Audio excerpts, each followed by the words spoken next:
Problem 2.8 is a numerical problem, and it's pretty interesting. So we're dealing with an electron in a one-dimensional box. So it's still the particle in the box problem, where the particle is an electron.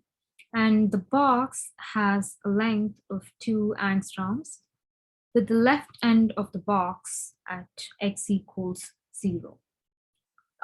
So clearly the box is specified. The box is from x is equal to 0 to x equals 2 angstrom. So this is the box. Part A says, suppose we have 1 million of these systems. So we have 1 million identical systems, each in the n is equal to 1 state. So all of them are in the same quantum state with n equals 1. And we measure the x coordinate of the electron in each system. So the position of the electron is being measured in each system. About how many times will the electron be found between 0.6 angstroms and 0.6001 angstroms? Now, the dx here is this, which is 0.0001 angstroms.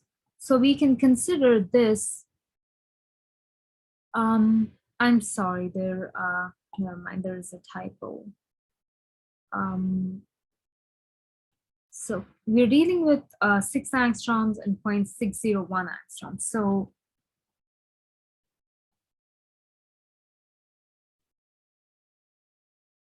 the dx is 0.0001 angstroms, and the question asks us to consider this to be an infinitesimal interval.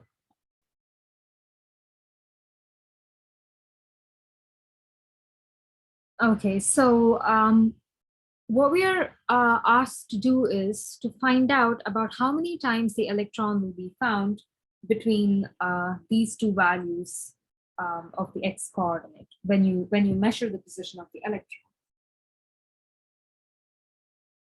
So because the interval is infinitesimal, remember we did this in chapter 1, where the probability can be computed as an integral of the probability density. You integrate your probability density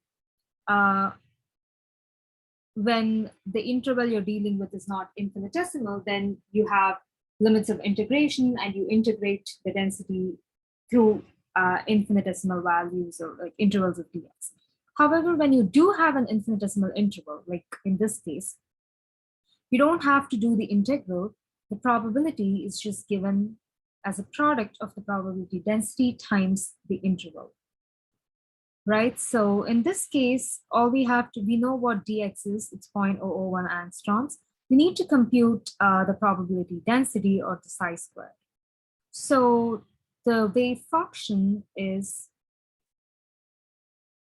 this, right? When n is equal to 1, it's going to be this. So this is a wave function. Now, probability density is going to be 2 over L times sine squared pi x over L, right? So in this case, we can consider x to be 0.6 angstroms, and psi squared is going to be, we know L is equal to 2 angstroms, right? So this is going to be 2 over 2 angstroms. Sorry, there's no half, we already squared it. Times sine squared 3.14 times 0.6 angstroms over 2 angstroms. Now I am going to cancel this, and let me actually compute this right away.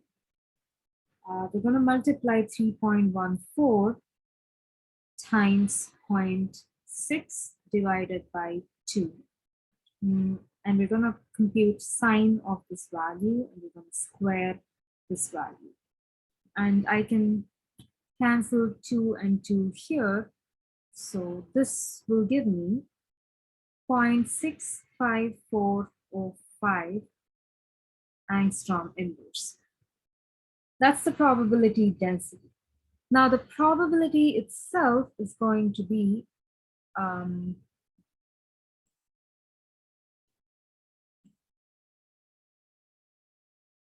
probability density times dx.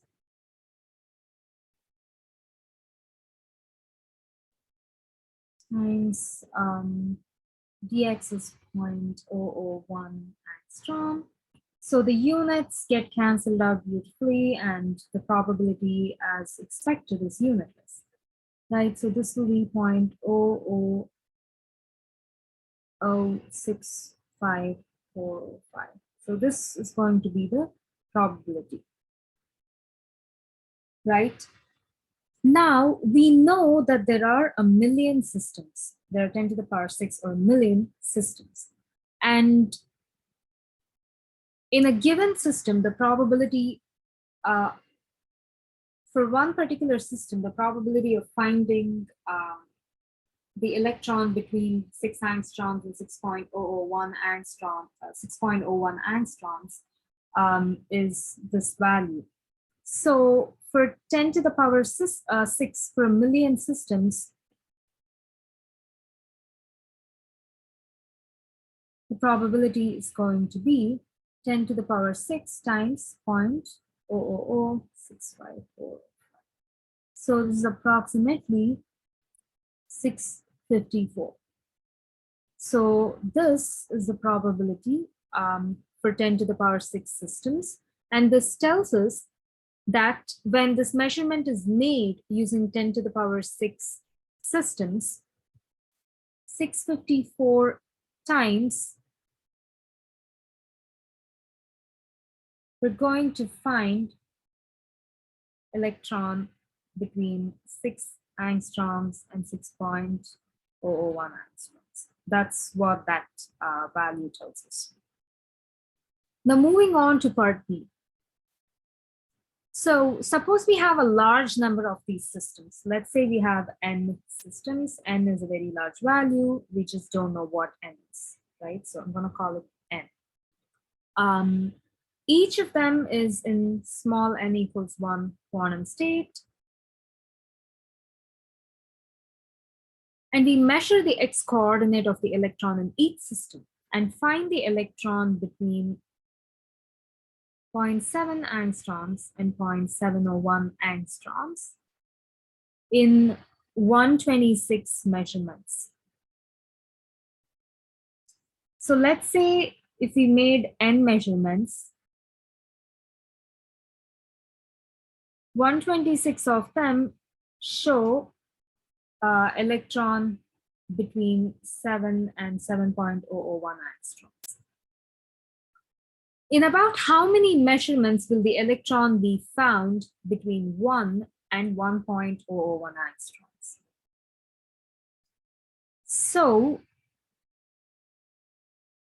before we actually get into this, let me actually write down the wave function here. Wave function is 2 over L. Sine, when in state n is equal to 1, it's going to be this, right? But we know L is equal to 2 angstroms. That's the length of the box, and the box starts at 0 and goes all the way to 2 angstroms, right? So the center of the box is located at 1 angstrom, right? So this is just going to be 2 over 2.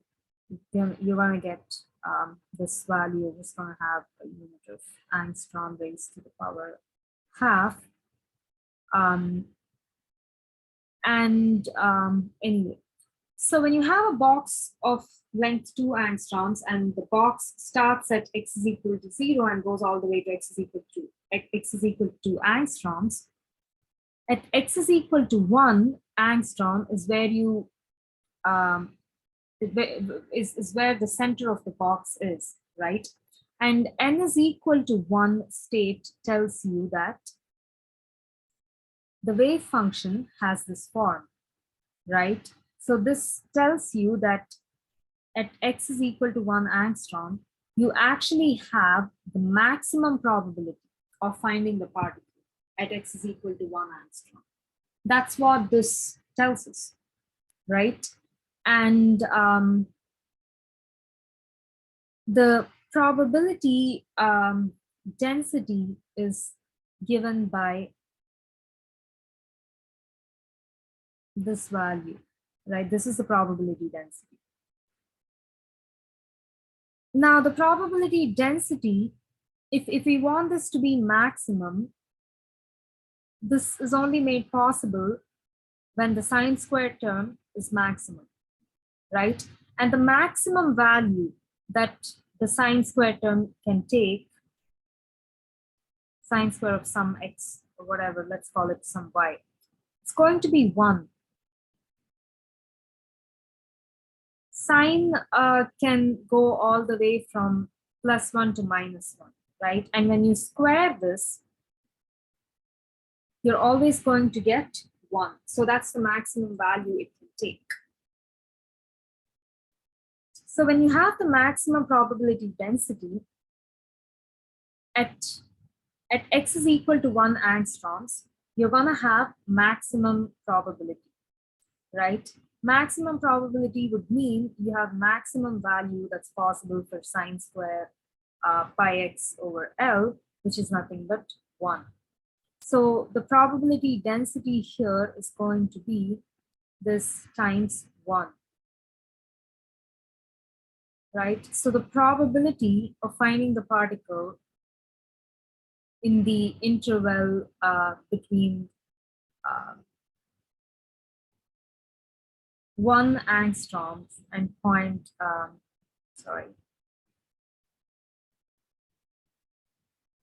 between 1 angstroms and 1.001 angstroms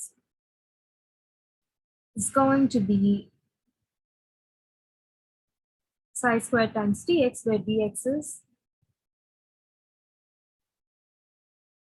-1 angstrom. Yeah. So we know psi squared is nothing but, it has a magnitude of 1.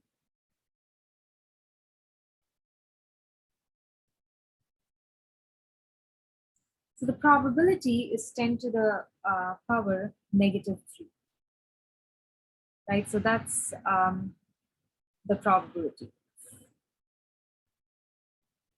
Now, before we look into how many measurements will the electron be found between 1 and 1.001 angstroms, let's actually take a look at another detail that's presented to us in this question. So they initially measured the x-coordinate of the electron in each system. So we still don't know how many systems are there. So remember, we came up with the idea of calling it n systems, where we don't know what n is. And when the position of electron was measured, in 126 out of the n measurements, the electron was found between 0.7 and 0.701 angstroms. Now, the probability of this happening would be 2 over L, which is 2 angstroms, times sine squared, n is equal to 1, so pi times x will be 0.7 over L is 2 angstroms. Now times dx in this case is 0.701 minus 0.7 angstroms, so that's 0.001 angstroms. I'm going to multiply with 0.001 angstroms. Now this gets cancelled, the angstrom and angstrom gets cancelled, and this will be, let's actually compute the sine square term.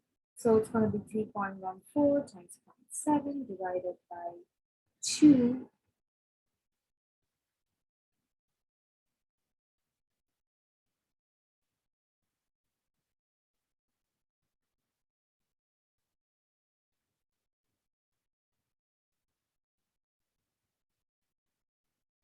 It's going to give us 0.79344 times 10 to the negative